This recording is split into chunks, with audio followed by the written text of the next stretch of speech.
Welcome back to my channel Zoology at 180. Today's topic is disorders of circulatory system from NCERT. The different type of disorders of circulatory system. The first one is hypertension, also called as high blood pressure. As you know, the normal or the resting pressure is 120 over 80, where 120 is systolic and 80 is diastolic. If repeatedly a person has 140 over 90 or higher pressure, this is called as hypertension. Hypertension leads to heart diseases and affects vital organs like brain and kidney. The coronary artery disease, also called as CAD or atherosclerosis. As you know, the muscles of the heart have a blood circulation called as coronary artery. Any blocks, as you see in the diagram, in this coronary artery is called as coronary artery disease. That is, the vessels that supply blood to the heart gets affected by deposition of calcium, cholesterol or fibrous tissue.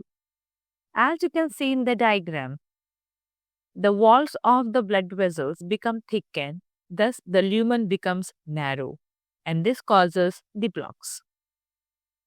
Angina pectoris, also called as acute chest pain. The angina pectoris is because there is no enough supply of oxygen to the muscles of the heart. This is mainly due to the affected blood vessel, as we have seen in the coronary artery disease.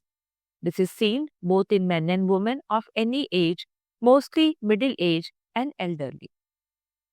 Let's discuss about heart failure, cardiac arrest, and heart attack. Are they same? No, there is a slight difference between the three. Heart failure is when heart is not able to pump blood efficiently or effectively as we want for the body. It is not able to meet the needs of the body. This is generally along with the lungs called as congestive heart failure. The cardiac arrest is when heart stops beating. Heart attack occurs due to sudden damage to the heart muscles, mainly due to the less blood supply to the concerned muscle. Thus, there is a difference between heart failure, where heart is not able to pump the blood effectively, cardiac arrest, when the heartbeat stops, and heart attack, when there is sudden damage to the heart muscle. For more such videos, please share and subscribe.